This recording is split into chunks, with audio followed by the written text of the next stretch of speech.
What's up, boys? Taking a look at some more MLB player props in today's video. Yesterday was a pretty good day. Video's sake, though, I think it was 1-1 because Suzuki ended up being a do not play. So it was 1-1 in the video, but the page ran yesterday, we were 3-1-1, ended up having a push. And then the NBA, we're on a 9-2 run over on the Patreon. So it's been very, very good over there as well. If you guys watched the NBA video yesterday, we were 2-1. So we've been doing pretty good overall. If you guys are just enjoying the Patreon, the link is in the top of the description.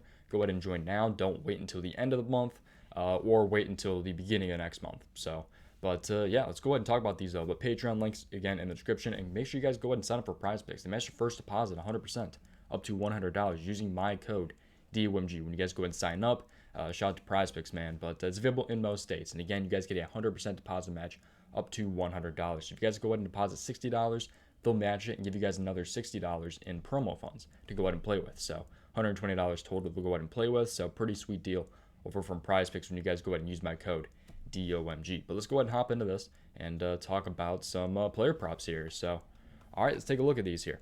So the first one I have here, we're gonna go ahead and talk about this really, really fast here. It's gonna be Zach Gallen over 3.5 strikeouts because his game is starting pretty soon here. So this is why you guys should subscribe with your post notifications on and like the video, because sometimes MLB games, you know, they're really they're early in the day. So we also have a early NBA game today too, but I'm not sure I like that game too much with Luka out. It's gonna be a blowout. But anyways, I like Zach Gallen over 3.5 strikeouts here. He's 4.5 on other places, which is another reason why I love Prize Picks so much, because the lines are usually a little bit less than some other places. So if you win, you know, majority of people like taking overs. It's more fun to watch. Usually they have it a little bit lower. So I like Zach Gallen over 3.5 strikeouts today against the New York Mets here. So this game right here is at 110 today, like we said. It's got an 8-run over-under, which is good for taking a pitcher because we want him to play a little bit longer. And if he has less runs scored on him, that usually means that, you know, he'll probably play for a little bit longer. But Zach Gallen here, I like him to go ahead and go over his strikeouts versus the New York Mets. Let's take a look at this here and see where they've really been striking out a ton here.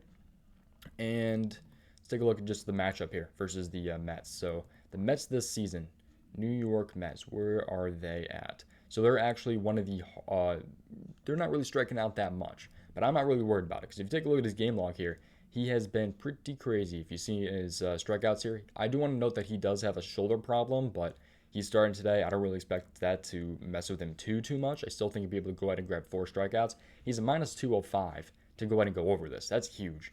He's hitting 87% of his games this season, and he is 10 out of 10 in his last 10 games. He's gone over this 3.5 strikeout mark. The last time he went under here was in this game right here. We only pitched 2 innings, and it was against the San Francisco Giants on 7/2/2021. Yeah, and he pitched 2 innings in that game. He should hopefully pitch a little bit more than 2 innings today. He was used to pitching 6. I'd say he probably pitches about 5 today if I had to guess. So I do like the spot a lot for Zach Gallen to go ahead and go over 3.5 strikeouts here. Always to everything out on risk, always doing research, all that different stuff. Yeah, just always doing research. Don't go directly off of what I say. I'm just showing you guys what I like. You guys don't necessarily have to play it. You guys don't have to play it at all. I mean, just, yeah. Anyways, let's go ahead and take a look at some more here. Let's take a look at one we've been riding like crazy. He should hopefully be starting today and not be a D not play this time. But I like Suzuki here. Oh, they added his total bases. I might have to take a look at total bases as well, but I like him over his 6.5 hitter fantasy score, man. Let's take a look at this here. So the Cubs game, it should not be confirmed yet, the lineup here, but they're projecting him to be right down here. So what is that, 6? Yeah, he's batting 6 in the lineup is what he's projected to pitch at, or to hit at. But it's 8-10 tonight. So it's 11.5 run over under. That's freaking huge. He's playing in Coors Field against kind of a nobody, depending on who you ask. Dang, the Rockies are 5-2 this season. That's kind of impressive for the Rockies, not going to lie.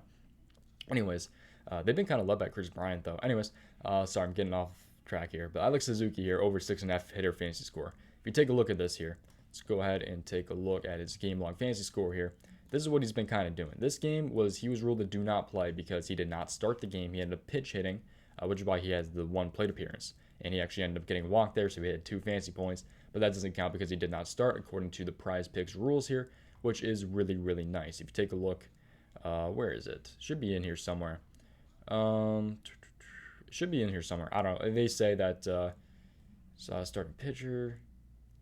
It's somewhere in here where the player has to start in the lineup for it to. Yeah, right here. Hitters must be in the starting lineup and record 1 plate appearance to be eligible. So he was not starting in the lineup, but he did record 1 plate appearance, but it doesn't matter because he was not starting. Anyways, I do like him a lot to go ahead and go over this 6.5 fantasy score because he's hit this in every single game right here. It's under the DK here, 9, 11, 20, 28, 7, and 7. He's been going crazy, man. Also, the total bases could be good, but I'm not really liking it as much at all. The walk-in hits might be good. I think he's hit that in every single game. So I'm liking fantasy score more than anything, though. Actually, in this game, he had 1 hit and no walk. He did have 2 total bases, though. So I like the hitter fantasy score. I think it's just a good mix of both, and I think that he'll be able to hit this more easy than trying to decide between hits and walks or total bases. But it's completely up to you, obviously. Again, don't go directly off of what I say. Do your own research. But yeah, in Coors Field, 11.5 run over/under. It's looking like a great spot here for Seiya Suzuki here. Love the spot for sure against the Colorado Rockies today.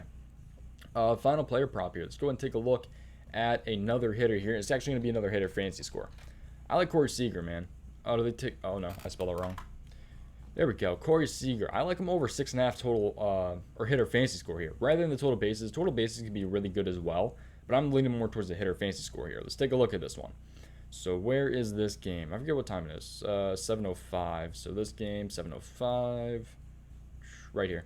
So it's Corey Seager here versus the Los Angeles Angels. You guys, if you guys saw yesterday, the Angels walked him with loaded bases. So they're kind of scared of Corey Seager, and kind of rightfully so, especially today against Noah Syndergaard. He has a huge history against Noah Syndergaard. He's batting a .500 against him with a home run and I think 7 hits in his career. We could probably look it up here if we really wanted to, but 9 run over/under, which is a little bit more than it kind of is for some other games, so that's kind of good. He's batting third in the lineup here against Noah Syndergaard. But yeah, I like the spot for sure. If you take a look at his game log fantasy score here, this is kind of what he's been doing. He had 16, 8, 8, 5, 0, 23, and 7, so he's hitting 5 out of his 7 games. 3, 4, 5, yeah, 5 out of 7 games here. I think this hitter fantasy score is a little bit low too. So if you guys don't know what the hitter fantasy score is, by the way, come down here. It's +3 for a single, +5 for a double, +8 for a triple, and +10 for a home run, and then all these other things here are +2 and then +5 for a stolen base. So I like this for sure for Corey Seager. I've been leaning towards a lot of fantasy score lately, and I've kind of been liking it. So I think it's a really, really good spot here. I definitely like the Zach Gallen here. You guys have probably 45 minutes to go ahead and get this in if you guys want, depending on what time you guys are watching this video. But when this gets posted, you'll have like 45 minutes. But that's going to do it, man. I seriously do appreciate you guys watching. Again, if anyone is new, go ahead and like the video, subscribe to the channel, and turn on post notifications. There's a free Discord link in my description if you guys are interested in joining that. Otherwise, the Patreon link is in the description as well. Prize Picks link in the description. Again, use code DOMG on Prize Picks. Match your first deposit at 100% up to $100. But that's going to do it, man. I seriously do appreciate you guys watching. I don't think I'm going to have an NBA video up today, unfortunately. I'm kind of swamped with time. I decided to do an MLB video because I'm really liking the MLB slate today. I didn't really like the first game for NBA, so anyways, let's gonna do it. Appreciate you watching. I'll see you guys next one. Goodbye.